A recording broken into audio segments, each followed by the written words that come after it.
வணக்கம். இது நியூஸ் ஃபர்ஸ்டின் மதிய நேர பிரதான செய்தி. உங்களோடு இணைந்து கொள்ளும் நான் டில்ஷாட் தேவதாசன். முதலில் தலைப்புச் செய்திகள்.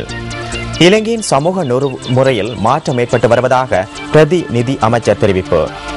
இலங்கையில் தடுத்து வைக்கப்பட்டுள்ள படகுகளை விடுவிக்குமாறு வலியுறுத்தி ராமேஸ்வரம் மீனவர்கள் ஆர்ப்பாட்டத்தில். மட்டக்களப்பு பலாச்சோலையில் வனஜீவராசிகள் திணைக்கள உத்தியோகத்தர்களை கிராம மக்கள் தடுத்து வைத்து ஆர்ப்பாட்டத்தில். வறட்சி காரணமாக திருகோணமலையில் 75 வீதமான வயல்காணிகளில் செய்கை பாதிப்பு. நைஜீரியாவில் தீவிரவாதிகளின் தாக்குதலை அடுத்து தீவிரவாதத்தை ஒழிப்பதற்காக 4 நாடுகள் இணைந்து போரிட தயார். இனி விரிவான செய்திகள்.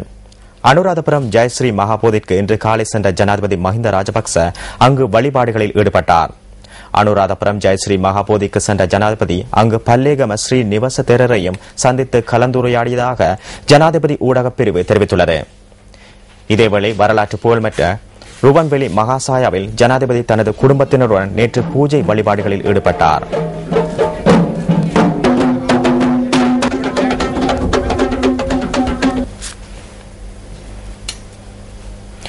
மட்டக்களப்பு வெள்ளாவளி பலாச்சோலை கிராமத்தில் வனஜீவராசிகள் திணைக்களத்தின் 4 உத்தியோகத்தர்களை கிராம மக்கள் தடுத்து வைத்துள்ளனர். தமது கிராமத்துக்குள் இன்று அதிகாலை நுழைந்த காட்டு யானையை துரத்துமாறு வன ஜீவராசிகள் அலுவலகத்திற்கு அறிவித்த போதிலும் உத்தியோகத்தர்களின் வருகையில் ஏற்பட்ட தாமதமே யானை தாக்குதலுக்கு இலக்காகி வயோதிபர் ஒருவர் உயிரிழந்தமைக்கு காரணம் என்றும் பிரதேச மக்கள் சுட்டிக்காட்டுகின்றனர். இந்த சம்பவம் இன்று காலை 6:30 அளவில் இடம்பெற்றுள்ளதுடன் யானை தாக்கி மேலும் 2 காயமடைந்துள்ளனர். இதில் காயமடைந்த 2 களுவாஞ்சிக்குடி ஆதார வைத்தியசாலையில் சிகிச்சைகளுக்காக அனுமதிக்கப்பட்டுள்ளனர். பலாச்சோலை கிராமத்துக்குள் நுழைந்த யானை அண்மித்த வனப்பகுதியில் நடமாடுவதாகவும் அதனை உடனடியாக துரத்தும் வரை உத்தியோகத்தர்களை தமது கிராமத்தில் இருந்து வெளியேற்ற விடுவதில்லை என்றும் மக்கள் குறிப்பிடுகின்றனர்.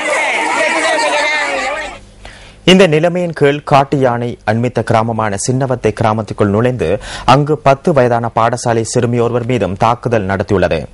யானை தாக்குதலில் காயங்களுக்குள்ளான சிறுமி வைத்தியசாலையில் அனுமதிக்கப்பட்டுள்ளதாக எமது பிராந்திய செய்தியாளர் குறிப்பிடுகின்றார். வன ஜீவராசிகள் திணைக்களத்தின் மட்டக்களப்பு அலுவலக உத்தியோகத்தர்களை கிராம மக்கள் தடுத்து வைத்திருப்பது தொடர்பாக அம்பாறை மற்றும் மட்டக்களப்பு பிராந்தியங்களுக்கு பொறுப்பான உதவி பணிப்பாளர் TM வீரசிங்கவிடம் நியூஸ் ஃபர்ஸ்ட் வினவியது. மட்டக்களப்பு வெள்ளாவளி மற்றும் கிரான் ஆகிய பகுதிகளில் வன ஜீவராசிகள் திணைக்களத்தின் அலுவலகங்கள் புதிதாக திறக்கப்பட்ட போதிலும் மட்டக்களப்பு மாவட்டத்திற்கென ஒரே ஒரு வாகனமே பயன்படுத்தப்பட்டு வருவதாக அவர் சுட்டிக்காட்டினார். மட்டக்களப்பு அலுவலகத்திலிருந்து வாகனத்தை பெற்று வெள்ளாவளி பகுதிக்கு அனுப்பி வைக்க நேரிட்டதாகவும் கூடுதல் வாகனங்கள் வழங்கப்பட்டிருப்பின் மரணம் ஏற்படுவதை தவிர்த்திருக்கலாம் எனவும் உதவி பணிப்பாளர் தெரிவித்தார். வருடத்தின் இதுவரையான காலப்பகுதியில் மட்டக்களப்பு மற்றும் அம்பாறை மாவட்டங்களில் 7 பேர் காட்டு யானை தாக்குதலுக்கு இலக்காகி உயிரிழந்துள்ளனர். மட்டக்களப்பு மாவட்டத்தின் வெள்ளாவளி, பட்டிப்பளை, செங்கலடி பிரதேசங்களிலும் அம்பாறை மாவட்டத்தின் தமண மற்றும் உகன ஆகிய பகுதிகளிலும் யானை தொல்லைகள் அதிகளவில் பதிவாகின்றமை குறிப்பிடத்தக்கதாகும். இலங்கையில் தடுத்து வைக்கப்பட்டுள்ள தமது படகுகளை விடுவிக்குமாறும் பாரம்பரிய கடற்பிரதேசத்தில் பாதுகாப்பாக தொழிலில் ஈடுபடுவதை உறுதி செய்யுமாறும் வலியுறுத்தி ராமேஸ்வரம் விசைப்படகு மீனவர்கள் வேலைநிறுத்த போராட்டத்தில் ஈடுபட்டுள்ளார்கள். இலங்கையில் தடுத்து வைக்கப்பட்டுள்ள தமது 57 படகுகளையும் விடுவிக்குமாறு வலியுறுத்தி சுமார் 700க்கும் அதிகமான மீனவர்கள் நேற்றிலிருந்து போராட்டத்தில் ஈடுபட்டுள்ளதாக நியூஸ் ஃபர்ஸ்டின் ராமேஸ்வரம் செய்தியாளர் குறிப்பிடுகின்றார். அத்துடன் வாழ்வாதாரம் பாதிக்கப்பட்டுள்ளதால் சுமார் 5000 தமிழக மீனவர்கள் நேரடியாகவும் ஆயிரக்கணக்கானோர் மறைமுகமாகவும் பாதிக்கப்பட்டுள்ளதாகவும் இந்த மீனவர்கள் சுட்டிக்காட்டியுள்ளனர். ராமேஸ்வரம் மீனவர்களின் வேலைநிறுத்த போராட்டத்துக்கு ஆதரவு தெரிவித்து புதுக்கோட்டை மாவட்ட மீனவர்களும் போராட்டத்தில் ஈடுபட்டுள்ளதாக எமது ராமேஸ்வரம் செய்தியாளர் தெரிவிக்கின்றார். இதேவேளை தமிழக மீனவர்களின் படகுகள் தொடர்பில் கடற்றொழில் அமைச்சின் ஊடக பேச்சாளர் நரேந்திர ராஜபக்சவிடம் வினவிய போது தமிழகத்தில் இலங்கை மீனவர்களின் 12 படகுகள் தடுத்து வைக்கப்பட்டிருப்பதாக கூறினார். இந்திய மீனவர்களின் படகுகளை விடுவிப்பது குறித்து நீதிமன்ற நடவடிக்கைகள் மூலமே தீர்மானிக்கப்படும் எனவும் மேலும் அவர் குறிப்பிட்டார். ஏறாவூர் பிரதேச பாடசாலை ஒன்றின் பிரதான களஞ்சிய அறை அடையாளம் காணப்படாத சிலரினால் இன்று அதிகாலை எரியூட்டப்பட்டுள்ளது.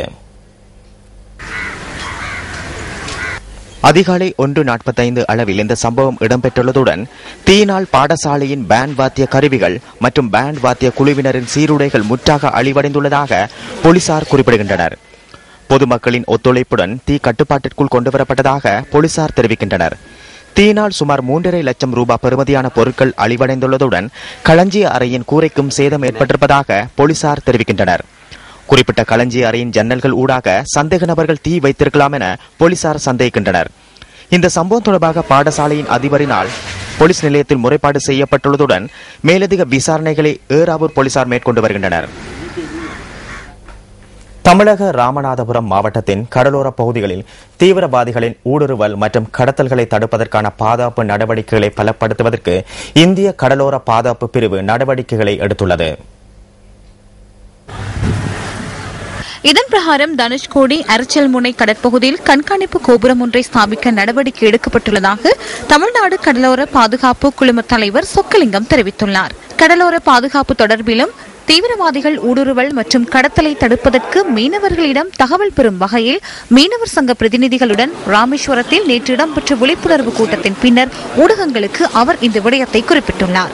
தமிழகத்தின் 1076 கிலோமீட்டர் நீளமான கடற்பகுதியை அண்மித்து அமைந்துள்ள 591 மீனவ கிராமங்கள் வழியாக தீவிரவாதிகள் மற்றும் கடத்தல் சம்பவங்களை தடுப்பதற்கு மீனவர்கள் காவல்துறையினருக்கு முழு ஒத்துழைப்பு வழங்க வேண்டும் என வலியுறுத்தப்பட்டதாக சொக்கலிங்கம் இந்திய ஊடகங்களுக்கு கூறியுள்ளார். குறிப்பாக கடற்பரப்பில் சந்தேகத்துக்கிடமான படகுகளை அவதானிக்கும் பட்சத்தில் அது குறித்து இலவச தகவல் எண்களுடன் தொடர்பு கொண்டு பாதுகாப்பு துறையினருக்கு தெரிவிக்குமாறு தமிழக மீனவ சங்க பிரதிநிதிகளுக்கு அறிவுறுத்தப்பட்டுள்ளது. இது தவிர ராமநாதபுரம் மாவட்டம் கடற்பிரதேசத்தில் இந்த வருடத்தில் கடலில் நிற்கதிக்குள்ளான 84 மீனவர்கள் மற்றும் 33 படகுகள் மீட்கப்பட்டுள்ளதாகவும் கஞ்சா, தங்கம் மற்றும் கடலட்டை கடத்தல்கள் முறியடிக்கப்பட்டுள்ளதாகவும் தமிழ்நாடு கடலோர பாதுகாப்பு குழும தலைவர் சுட்டிக்காட்டியுள்ளார். மேலும் பாக்கு நீரிணை மற்றும் மன்னார் வளைகுடா கடல் பகுதிகளின் ஊடாக தீவிரவாதிகளின் ஊடுருவல் மற்றும் கடத்தலை தடுக்கும் பொருட்டு தனுஷ்கோடி அரச்சல்முனை கடல் பகுதியில் உயர் கண்காணிப்பு கோபுரங்களை அமைத்து கண்காணிப்பு பணியை தீவிரப்படுத்த உள்ளதாகவும் அவர் இந்திய ஊடகங்களுக்கு கூறியுள்ளார்.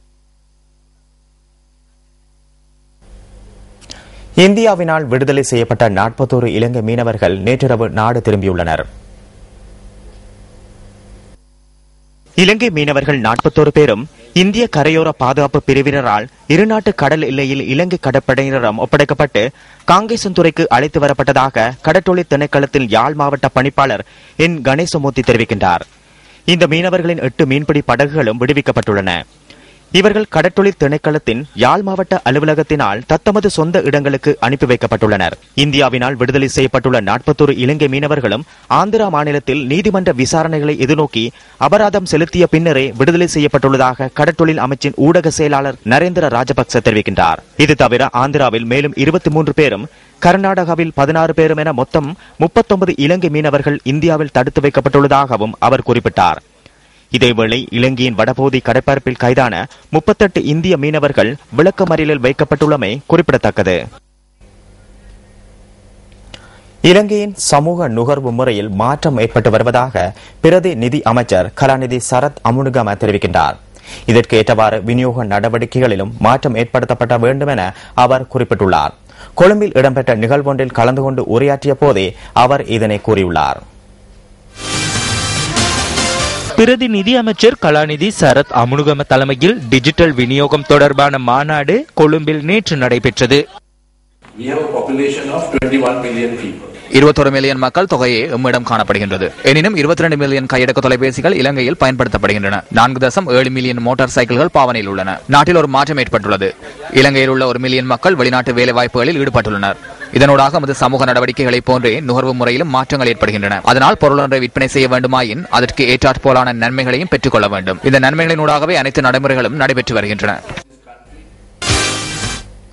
வெளிவேறிய வேபட பகுதியில் சட்டவிரோதமாக மதுபான தயாரிப்பில் ஈடுபட்ட வீடொன்று போலீசாரால் சுற்றி வளைக்கப்பட்டது.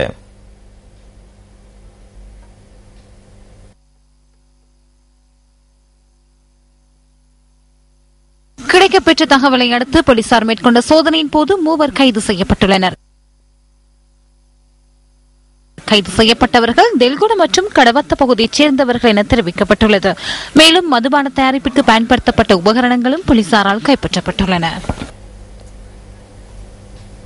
எட்டியாந்தோட்டை ஜயவிந்தகம மீ ஓயாவில் ஒருவர் மூழ்கி உயிரிழந்துள்ளார்.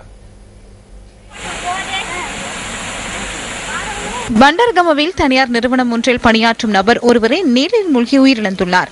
கினிகத்தேன பகுதியில் மரண சடங்கு ஒன்றில் கலந்து கொண்டு திரும்பும் வழியில் மியோயாவில் இவர் நீராட சென்றுள்ளார். உயிரிழந்தவரின் சடலம் கரவநல வைத்தியசாலையில் வைக்கப்பட்டுள்ளது.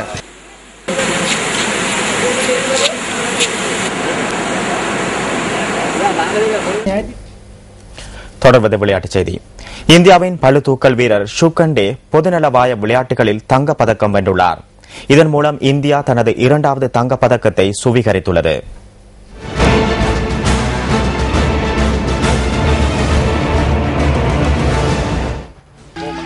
That's right, and he's starting pretty heavy.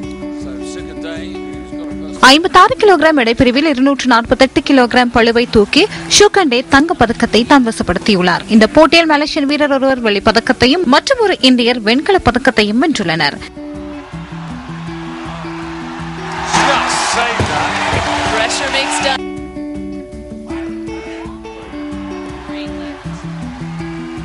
இலங்கை பிரதிநிதித்துவப்படுத்தி குறித்த போட்டியில் கலந்து கொண்ட சங்கீத் சிறிசேனகே மற்றும் திலங்கா பலங்கசிங்க ஆகியோர் போட்டியில் பிரகாசிக்க தவறியமை குறிப்பிடத்தக்கது.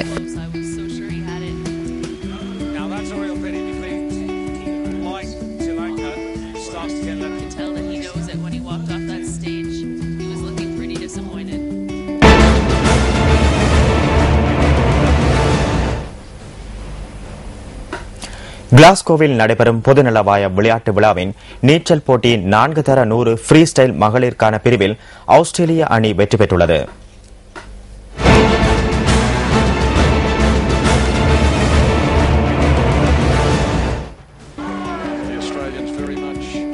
நேற்று நடைபெற்ற இந்த போட்டியை 3 நிமிடங்கள் 30.98 செகண்ட்களில் நிறைவு செய்த ஆஸ்திரேலிய அணியில் கேட் கேம்பல், பிராண்டே கேம்பல், எமா மற்றும் மெலானிஸ் கிளாஞ்ச் ஆகியோர் இடம்பெற்றிருந்தனர். ரோமில் நடைபெற்ற உலக சாம்பியன்ஷிப் போட்டியில் ஹாலந்து அணி பதிவு செய்த சாதனை இந்த போட்டியின் மூலம் முறியடிக்கப்பட்டுள்ளது. 4 தர 100 ஃப்ரீ ஸ்டைல் நீச்சல் போட்டியில் இங்கிலாந்து 2வது இடத்தையும் கனடா 3வது இடத்தையும் சுவீகரித்துள்ளது.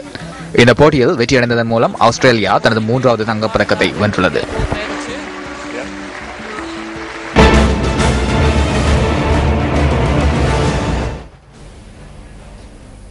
இத்துடன் நியூஸ் ஃபர்ஸ்டின் மதிய நேர பிரதான செய்தி நிறைவு பெறுகின்றது.